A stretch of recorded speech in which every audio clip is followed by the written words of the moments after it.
The chamber of the Galactic Council hung suspended over a world that wasn't meant to exist. Eidolon Prime, a planet carved hollow by centuries of bureaucracy and fear. The walls of the chamber weren't metal but living light, shifting like frozen storms. In the center, 24 representatives of the galaxy's dominant species debated in tones that could make lesser minds fracture. At the head of the crescent table sat High Consul Vareth, his tendrils coiled neatly, voice smooth as glass. "The human problem," he began, as if saying the words hurt his tongue. "It grows unchecked." 1,000 holographic records shimmered into the air. Images of human ships crossing borders, terraforming worlds, mining unregistered systems, expanding far beyond their permitted range. "Unchecked?"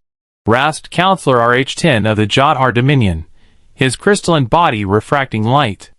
"They've ignored 3 directives and 2 sanctions. And now, they've constructed orbital cannons around Sigma-9 within Council space." The chamber trembled with murmurs. Vareth's gaze flickered to the shadows where a human delegate once sat. The seat was empty now, abandoned decades ago, after the Council had stripped humanity of voting rights. Too dangerous, they'd said. Too emotional. Too unpredictable. They were warned, Vareth continued. And yet they persist. "We will act decisively." From the far side of the chamber, a voice spoke up. Thin, calm, and unfamiliar. "You already did." The delegates turned. A holographic projection had appeared in the center of the room. A human admiral in a dark uniform, one eye augmented with faint silver light. His expression was neutral. Too neutral. "Who authorized this transmission?" hissed Vareth. "Security." The admiral raised a hand. "You can stop pretending you didn't expect this, Consul. You betrayed the Accord. You sanctioned the blockade of Mars, the bombing of Luna's colonies. You tried to erase us." His tone didn't rise. It didn't need to. "You failed." The lights dimmed. Every display flickered. Across the Council's private networks, encrypted feeds began unraveling. Every secret vote, every covert sanction, every lie they'd buried in their archives laid bare to every connected mind in the galaxy. Counselor RH-10's crystalline body cracked under stress. "Impossible. How did they?" The Admiral's image shifted, no longer confined to a single projection. He appeared beside each delegate, each shimmering figure faced with a ghost of his calm face. "You built a cage around us," he said. "Now we're the cage around you." The lights returned, but they were different. Through the chamber's transparent walls, Eidolon Prime skies darkened. A silhouette hung above the planet, vast and cold. Not a fleet, one single ship, larger than the Council's entire defense armada. Its hull shimmered with an unfamiliar energy, black and red like molten obsidian, alive and silent. Vareth whispered, "That's not possible." The Admiral smiled faintly.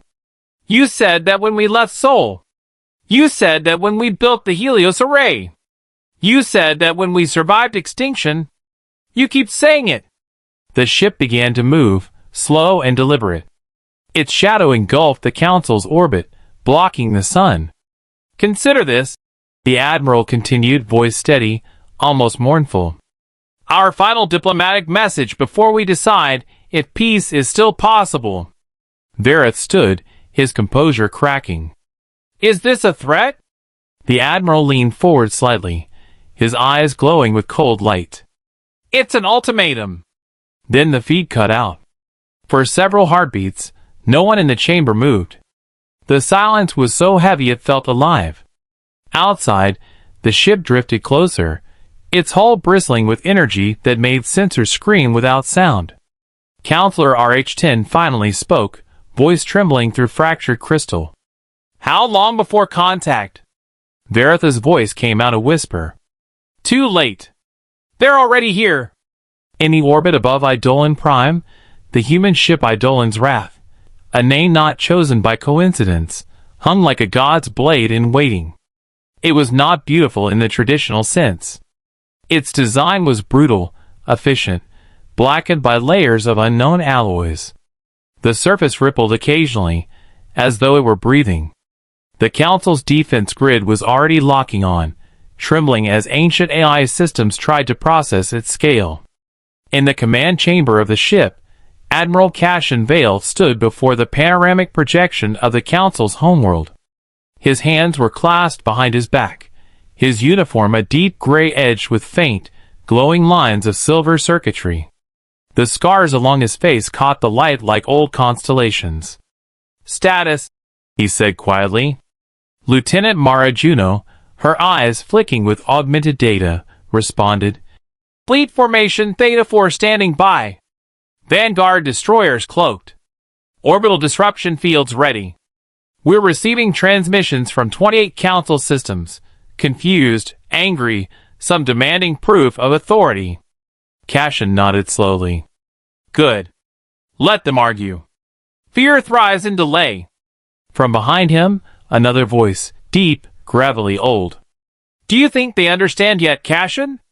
What they did?" Cassian turned. General Cale Arden, the oldest surviving commander from the Martian Exodus, stood watching the planet. His left arm was entirely synthetic, constructed from alien alloys scavenged centuries ago. His right hand rested on the hilt of a ceremonial blade, the same one he had used during the siege of Titan. "They understand fear," Cassian said softly. "Not consequence." Cale's jaw tightened. "We could end this now. A single order, and Eidolon's wrath could vaporize their entire capital." Cassian didn't look away from the planet.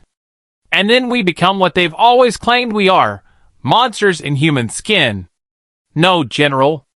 We'll show them what restraint costs." A low hum filled the ship. Outside, the void shimmered as more shapes emerged from behind the shadow of the flagship. One by one, vast dreadnoughts decloaked, each carrying the insignia of Earth's lost fleets: Sol Command, Mars Legion, Europa Front, Titan Vanguard. Every one of them bore the same silent banner, "We remember." Down on Eidolon Prime, chaos erupted. The planetary defense network overloaded under its own panic. Civilian vessels scrambled to flee the system, but the hyperlane gates flickered and died, locked by human quantum interference.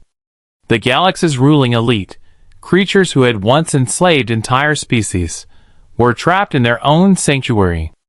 High Consul Varus slammed a hand against the console. "Open a channel. We demand communication."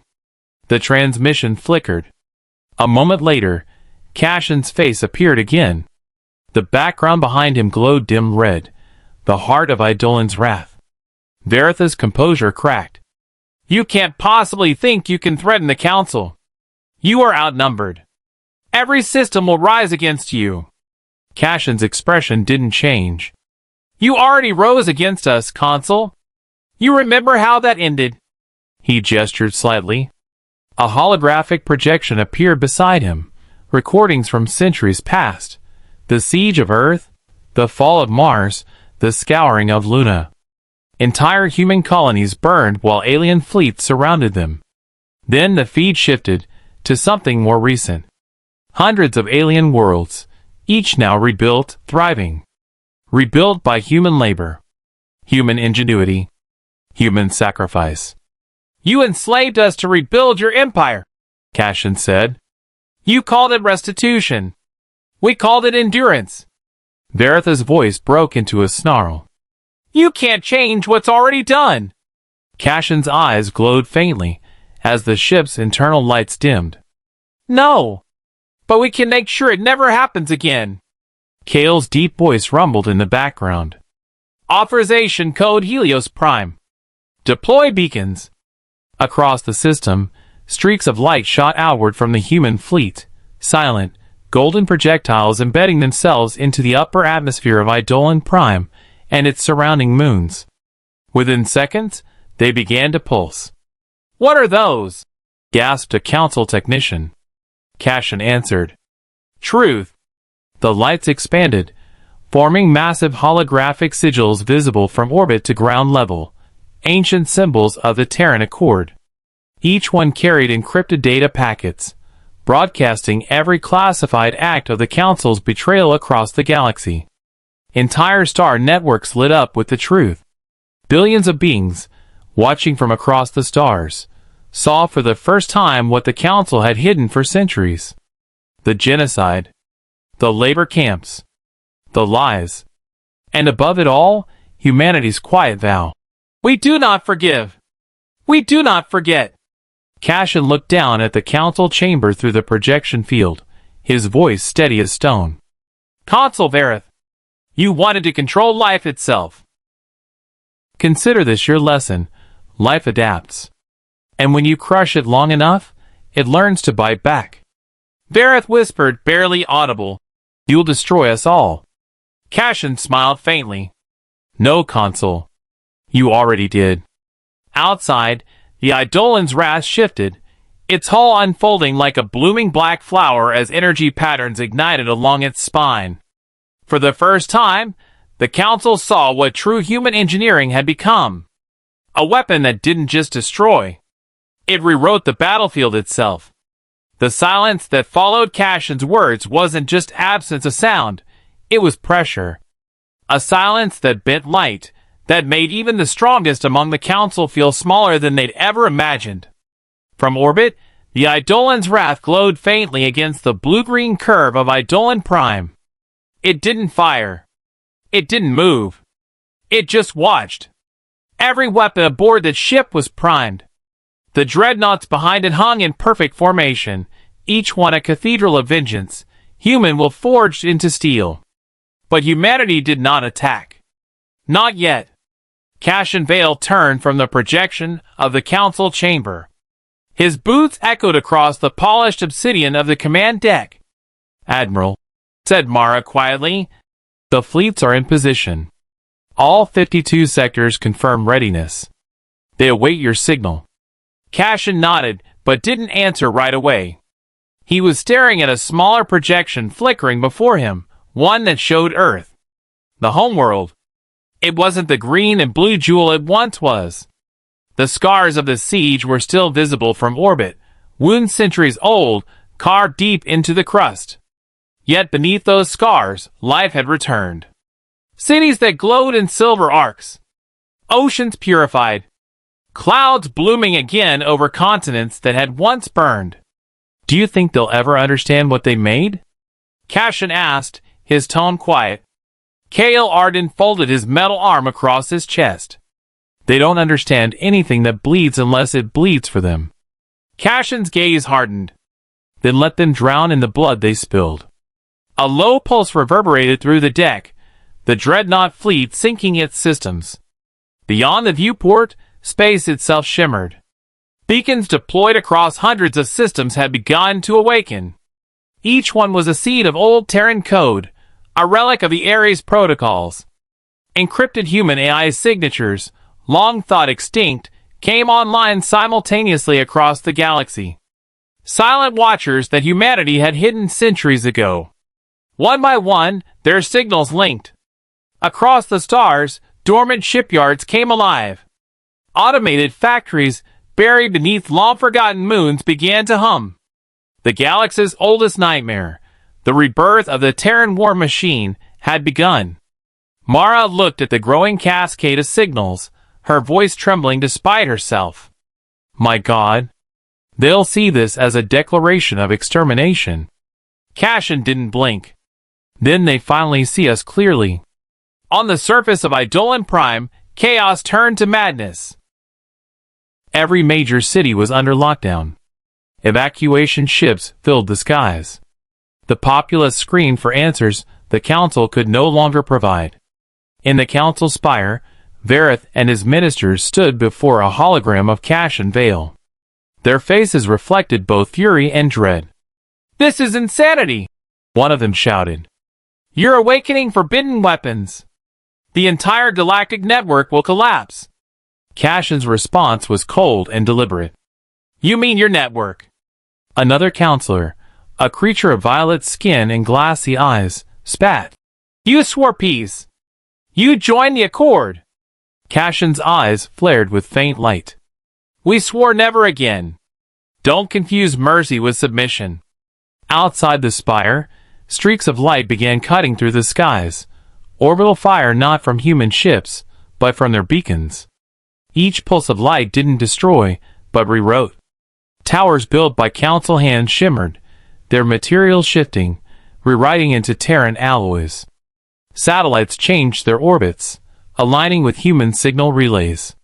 And then the message came, broadcast across every frequency, every translation channel, every mind-linked species.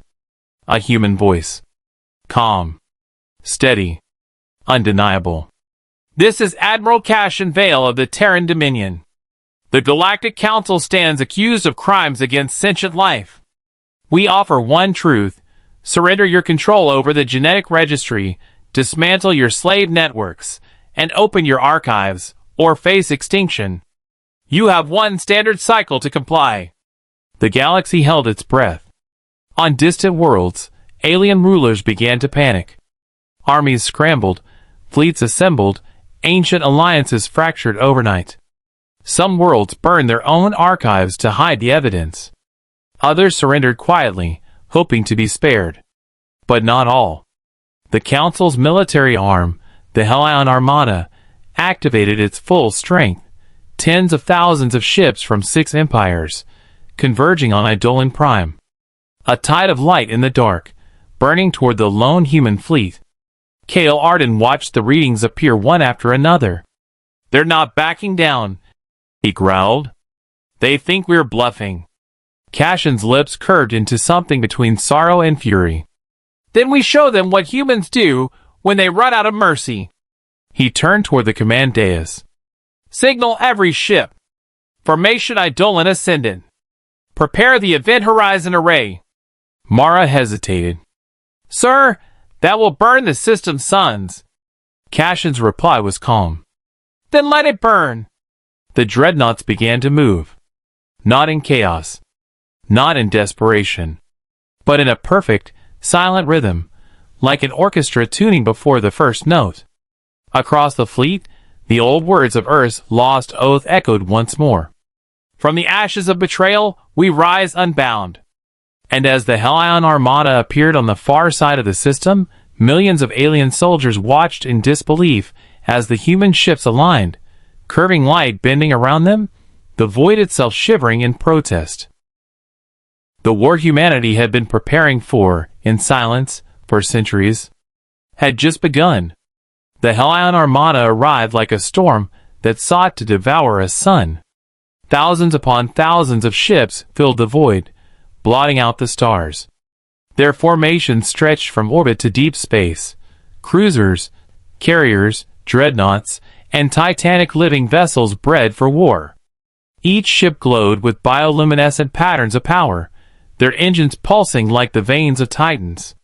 And at their forefront, the Hellion Prime vessel, Solar Requiem, towered over the battlefield, nearly a moon in size, its hull forged from a material that bent timelight itself. The Council's symbol burned across its surface, 12 spirals representing 12 species bound under one rule, the rule that had enslaved billions. Inside the living fortress, Council Commander Aarkel Vareth stood before a tactical display, eyes wide and blazing with fury. He'd known humanity was dangerous. He'd known their defiance centuries ago, during the Terran Rebellion. But what he saw before him now, these ships that glowed without engines, that moved without inertia, this was something else. These signatures, he muttered. They're wrong. Impossible. How are they bending the void itself? The voice of his adjutant answered, trembling. Sir, they're using gravitational field inversion. But it's not technology we understand. Varetha's claws dug into the console. They shouldn't have any technology left. The archives showed. The archives lied, said a cold voice from behind him. The projection of Admiral Cashin Vale materialized in the command chamber, flickering, silent at first, until the air itself seemed to drop a few degrees. You betrayed us, Cashin said softly. You stole our colonies. You took our children. And when we begged for peace, you sent fire. Varys snarled, his eyes narrowing. You humans never learned your place. Cassian's image tilted its head slightly. We did. And then we decided to destroy it. The transmission cut. Outside, space lit up. The first salvo came from the Hell Island side, a flood of plasma storms and antimatter lances that tore through the void, collapsing asteroids and shredding light. For a moment, the human fleet was lost behind a wall of fire. Then the fire stopped. Not because it ran out. Because it froze.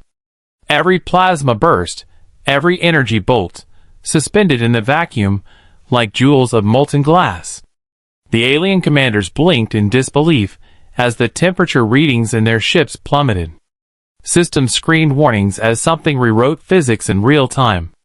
And then the frozen fire reversed. The very same energy they'd unleashed twisted back toward them, curving through space like serpents of flame, striking the Hell Island ships in perfect arcs. Entire flotillas were erased in seconds. Cale Arden watched from the Eidolon's Wrath's bridge, his face grim but calm. Phase inversion successful. Their energy output just became their weapon. Cassian nodded slowly, his voice low. They spent eons perfecting war. We perfected vengeance. From the human dreadnoughts, black beams began to extend outward, not light, but absence. The void bent and twisted as if space itself were being torn open. The Event Horizon Array was fully charged. Each dreadnought became a singularity projector, focusing its core into micro-gravitational detonations that ate entire enemy ships without explosions, without debris, only silence. The Council's fleets began to collapse under the sheer terror of it. Entire species' navies disappeared without a trace. Those who remained turned their weapons inward, trying to destroy the singularities before they reached them. But humanity's fleet moved with purpose. Every strike calculated, every life taken with the weight of memory. They did not exterminate. They targeted.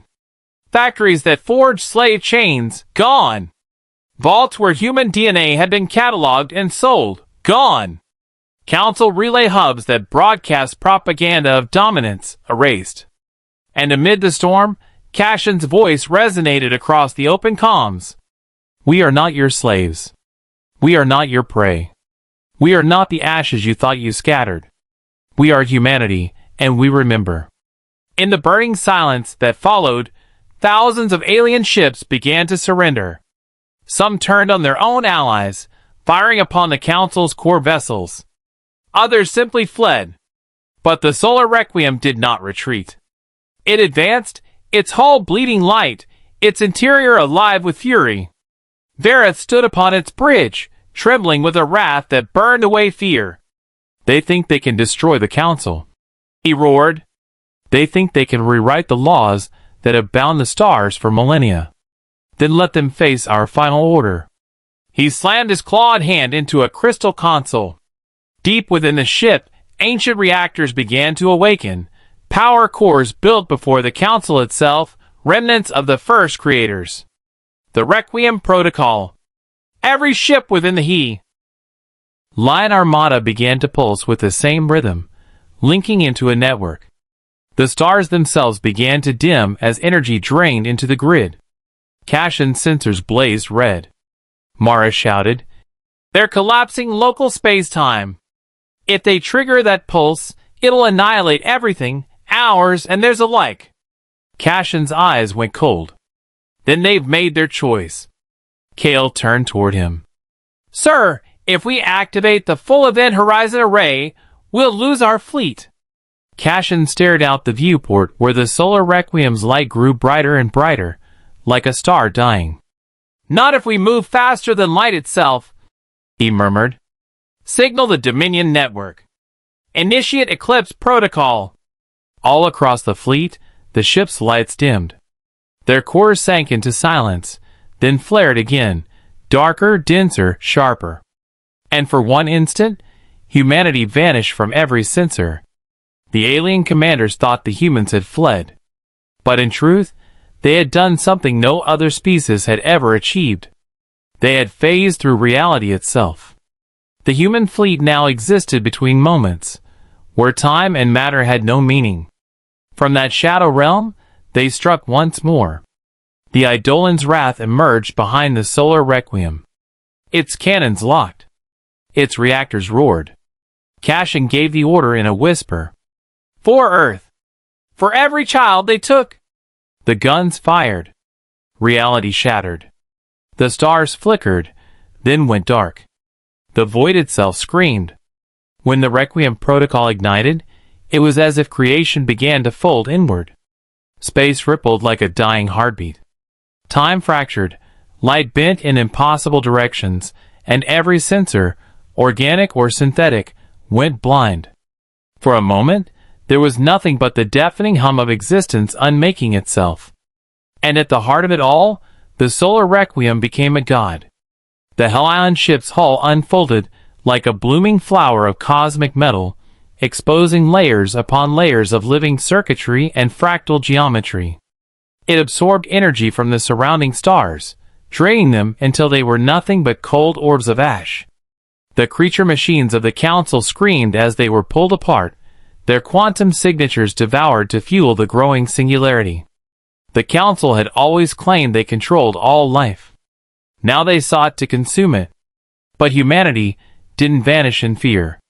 From the other side of the lightless storm, the Eidolon's wrath and the remaining fleet of the Dominion hung silent, phasing between dimensions. Their outlines shimmered faintly against the bending horizon. Within their hulls, no one spoke. No one moved. Every soul waited. Cashin stood on the bridge, hands folded behind his back, staring into the unending dark. His face reflected no emotion, just the faint glow of the Requiem's rising energy, like fire caught in his eyes. Status, he said quietly. Temporal distortion expanding at 0.7 light-years per second, replied Mara, her voice trembling. If they complete the charge, it'll rewrite the molecular structure of everything within 3 systems. Kale's voice was steady, but his eyes betrayed unease. Our eclipse arrays are ready, Admiral. But if we collide the 2 singularities... He didn't finish. Cashin nodded. Then the galaxy will remember this day for eternity. Silence stretched. The hum of the engines deepened. The air on the bridge was thick, as though it too understood the weight of the moment. Finally, Cashin spoke again, low, calm, final. Execute Eclipse Protocol. Full synchronization. The human fleet moved as one organism, a dark ballet across the stars. Their ships shimmered, flickered, then split into spectral copies, each vessel generating a shadow twin, a construct of pure gravitational inversion. The void itself bent to make room for them. When the 2 fleets, real and spectral, merged, the Eclipse engine was born. It was not a weapon in the conventional sense. It was a rejection of death itself. A massive rift opened before the human armada, spiraling in impossible geometry. Reality trembled as frequencies collided. It was soundless, yet every being in the galaxy felt it deep in their bones. Then the human fleet moved forward, directly into the collapsing Requiem singularity. Varith saw it from his command throne. His eyes widened, disbelief flooding through him. They're entering the annihilation field, he rasped. They'll be erased. They don't die like we do, his adjutant whispered. The collision began. The moment the 2 forces met, time ceased to be linear. On one side, the Council's godlike engine, fueled by eons of stolen energy and the arrogance of Dominion. On the other, the remnants of a single species that refused to kneel. When their energies collided, the universe blinked. Every star within 10,000 light-years dimmed. Planetary cores froze mid-rotation. Radio signals fractured into static that spoke in whispers. And for a heartbeat, just one, every sentient being across the galaxy saw them. They saw the humans. not as flesh and blood, but as light and will, echoes of a people forged in fire, bound by memory, unwilling to fade. Cashin's voice cut through the distortion, carried by quantum resonance. You wanted control over all life? Then face the ones who made their own. The Requiem's light flared like a newborn sun, and then cracked. The singularity within it destabilized. Its energy rippled backward, tearing through the Hellion Armada. Ships ruptured, planets buckled, and the Council's network began to crumble. But as the Requiem died, something else awoke. From the ruins of its core, something ancient stirred, something older than both human and Council civilization. The true architects of the network. The ones who had built the control lattice eons before the Council ever rose. Cashin felt it before he saw it. A pulse across dimensions, an awareness older than time, watching. A whisper echoed in the depths of his mind. You were never meant to return. For the first time, Cashin's calm broke. His hand tightened on the console. It's alive, he muttered. Kale looked up sharply. Sir? The lattice, Cashin said quietly. It's not technology. It's a living prison. And we just tore open its walls. The Requiem's fragments began to spiral inward, forming a new shape, a dark sphere, vast and pulsing, breathing. Mara's voice broke through the static. Sir, whatever that thing is, it's absorbing the detonation. Cashin turned, his eyes sharp. Then we stop it before it remembers how to think. The fleet repositioned, their black hulls gleaming against the dying light. In that moment, humanity stood alone before something that had enslaved galaxies long before their sun was born. And for the first time in its eternal existence, the ancient consciousness inside the lattice hesitated. Because what it saw in humanity was something it could not understand, something that defied its control. Free will. The dark sphere pulsed again, each throb shaking the fabric of space. It wasn't merely absorbing energy anymore, it was learning. The light from the dying Requiem refracted across its surface, forming lines, symbols, and faces that flickered like memories. The whispers grew louder, threading through every communication channel in the fleet. It spoke in every language ever recorded, overlapping into a haunting symphony of understanding and dominance. You were born of chaos, it murmured, and chaos is what you shall return to. We gave your kind order once. You fled, hid, multiplied like infection. But order always returns. Cashin stood motionless, eyes locked on the entity through the viewport. Around him, the crew struggled to stabilize systems, reroute energy, and keep from falling apart mentally. The voice was in them, echoing inside their minds like a buried thought. Mara pressed a hand to her ear, wincing. Admiral, it's in our neural networks. The lattice, it's overriding every synthetic interface. It's trying to rewrite the fleet's command code. Kale slammed his fist against the console. We cut the AIs out. Go manual, purge the cognitive cores. But Cashin shook his head. No. It wants us to panic. It feeds on obedience. That's how it controlled the Council. His voice dropped to a cold whisper. It doesn't understand rebellion. The entity shifted again, its form bending into a humanoid silhouette, vast and featureless. The air in the bridge grew colder. You think defiance makes you strong, it said, the voice now soft, almost sorrowful. You mistake resistance for evolution. You are not free. You are lost. Let us correct you. Without warning, every ship in the fleet began to scream, metal twisting, fields collapsing. The gravitational well deepened, pulling them toward the forming nexus. Alarms blared. Screens flooded with warnings. Quantum slipstream breach detected. Dimensional fold imminent. Kale shouted over the chaos. We're being pulled in. Not yet, Cashin growled. We came here to stop gods, not join them. He turned toward the holographic console at the heart of the command deck, fingers flying across ancient command lines. "Mara, bring the Helios drive online." Her eyes widened. "Sir, that's a black hole stabilizer. If we invert it, it'll turn the Requiem's remains against the lattice." "I know." Mara hesitated, then nodded, her fear dissolving into resolve. "Activating manual override." The hum of the ship deepened to a low, impossible growl. The hull rippled like liquid metal. The stars beyond them seemed to twist into threads of light, feeding into the growing singularity at the ship's core. Then the lattice spoke again, this time with venom. "Do you believe you can end what existed before your sons were born?"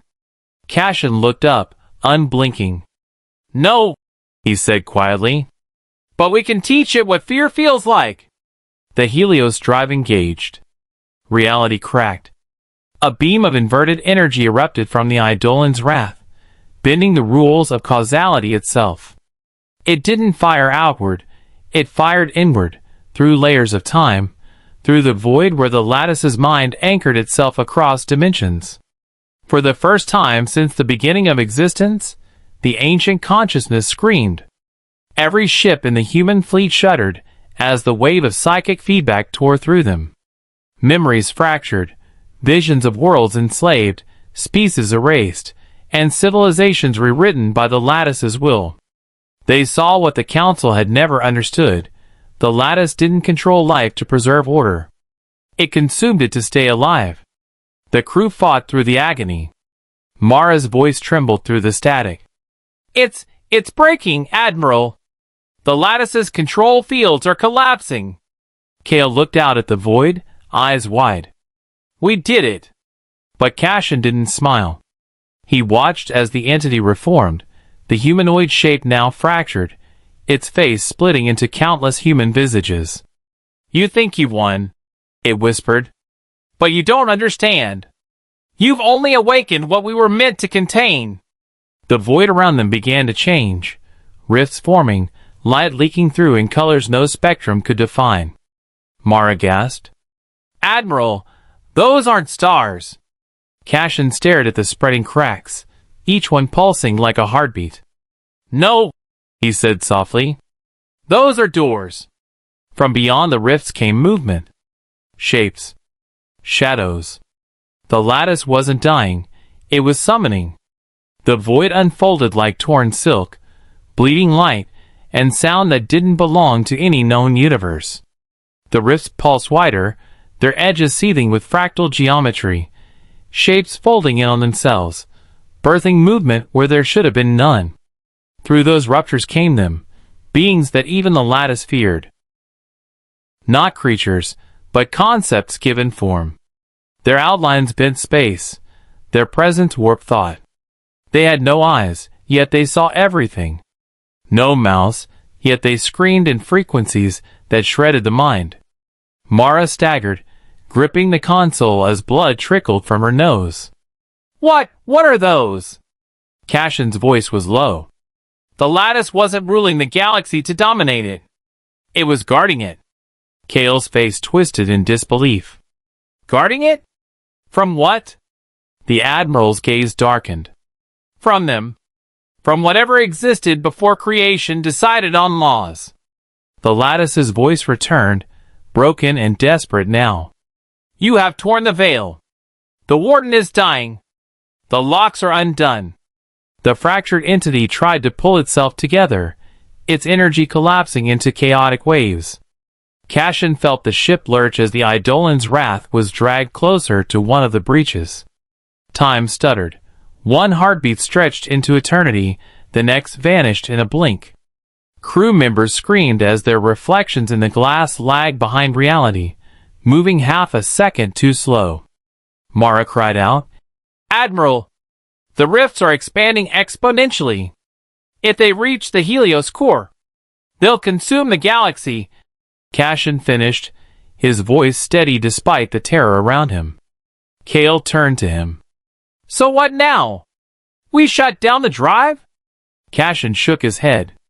"No. We finish what we started." He stared at the dark figure of the lattice, now trembling, fading. We use its network, the very same system it used to dominate every living mind. We link every human mind in the fleet. Mara's eyes went wide. That's suicide. The psychic feedback will either destroy us, Cassian interrupted, or make us gods. The bridge fell silent. Outside, one of the ancient entities pressed against the breach, its form brushing against the hull, warping it like molten glass. Its face shimmered with 1,000 memories. It showed Cassian a burning earth, a dying sun, and humanity reaching for the stars with defiance in their blood. He stared back at it, unflinching. You should have stayed forgotten. He turned to his crew. Initiate the human lattice protocol. Neural link, total synchronization. The moment the command left his lips, the fleet's system screamed to life. Every ship, every human brain, every spark of thought connected in a storm of consciousness. Pain, fear, courage, rage, all merged into one pulse of raw human will. The Helios core brightened until it became a miniature star. Across the comms, thousands of voices shouted, cried, sang, together. Kale's voice rose over the chaos. We're in sync, Admiral! Every ship is locked in the neural loop. Cassian gritted his teeth. Good. Now give them hell. The energy burst outward, not as a weapon, but as an idea. The lattice screamed, disintegrating as the human collective consciousness devoured it from within, turning its own control web against it. The ancient beings froze, their impossible forms faltering, uncertain. For the first time, they felt something alien to them, fear.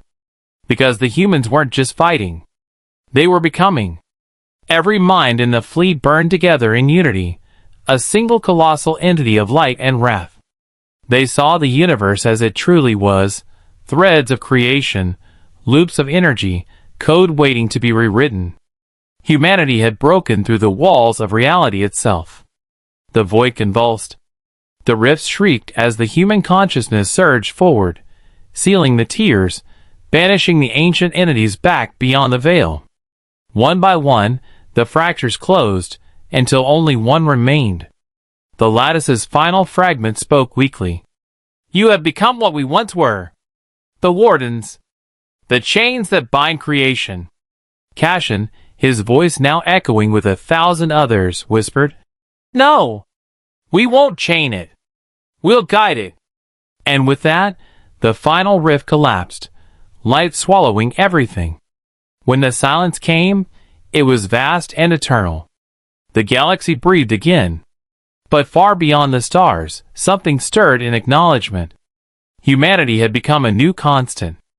The silence that followed the collapse was not peace, it was rebirth. The void hung heavy, pulsing faintly, as if the universe itself were catching its breath after surviving something too vast to name.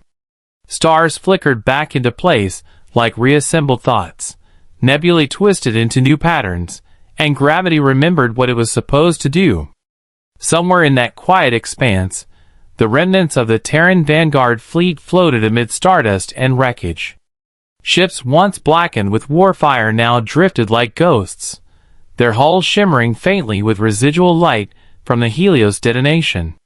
Many were dead, vaporized, dissolved into the neural storm that had bound them together.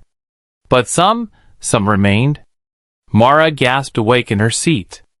Her eyes glowed faintly, human but not quite. Every sound echoed like music, every color pulsed with life. She could feel the energy humming through the ship, the whisper of every living thing around her. Admiral, her voice was soft, disbelieving. We're alive! Cassian stirred slowly at the center of the bridge. His uniform was scorched, his face shadowed with exhaustion, but there was something infinite behind his eyes now, something that hadn't been there before. We're more than alive, he said. His voice didn't echo in the room. It echoed in her mind. Kale rose from where he collapsed, his skin faintly luminous under the flickering lights. What did we become? Cassian turned toward the viewport. Outside, the stars weren't the same. They were closer, brighter, like the galaxy itself had been around them in reverence. "The Lattice called themselves the Wardens," he said. "But they were parasites. They chained life to their will. We severed the chains, and in doing so, we took their place." Mara blinked, tears forming as realization sank in. "You mean we're—" Cassian nodded. "We're what comes after gods forget how to care." He stepped forward, resting his hand on the cold glass. As he did, it shimmered and moved, reshaping to his touch. The ship responded not to code or command, but to thought. Kale whispered, awed. "We're fused with it. Every human ship, every pilot, connected. One will. And it's not just us," Cassian said quietly. "Listen." They did, and beneath the hum of the engines came a murmur. A whisper in every frequency. Planets. Civilizations. Life across the galaxy calling out in confusion, awe, and fear. They could hear the pulse of existence. Every lifeform spark thrummed faintly in their minds. Mara covered her mouth. "The Lattice controlled them all once. Now they look to us." Cassian's gaze hardened. "Then we must be better than them." Kale let out a low breath. "And if we can't?" Cassian turned toward him, his eyes blazing like twin suns. "Then may the universe burn us before we make their mistake." Outside, the wreckage of alien armadas began to shift, the metallic husks rising from debris fields as gravity flickered uncertainly. Ships that once bore the sigils of 100 empires now faced the Terran fleet, not in defiance, but in fear. A transmission crackled through the silence, a voice alien trembling. "What are you?" Cassian answered softly, his voice resonating across space like thunder. "We are humanity. The fire that remembers. The storm that learns." A pause.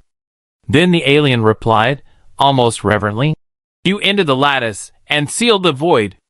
The stars themselves changed course. You remade the laws." Mara met Cassian's gaze. "They'll never see us as mortal again." "Good," Cassian said, turning back to the stars. "Mortality made us reckless. Divinity will make us dangerous." The fleet began to move, engines flaring with silent brilliance. They no longer used hyperspace or drives. They willed themselves through existence, slipping between dimensions like thoughts between dreams. As they passed the edge of a shattered system, the remnant NTS of the Lattice drifted in silence, shards of crystal humming faintly. One fragment pulsed once, sending a faint echo into the void. "Cycle continues. Watchers rise again." Cassian heard it, and smiled faintly. "Let them watch," he whispered. "But this time, they'll watch us." And the fleet vanished into the folds of light, leaving behind a galaxy forever changed. Worlds whispered the name, human, like a forbidden prayer. The great empires sent envoys and armies into the dark, searching for the beings who had rewritten the cosmos. None returned, because the humans weren't out there anymore. They were everywhere,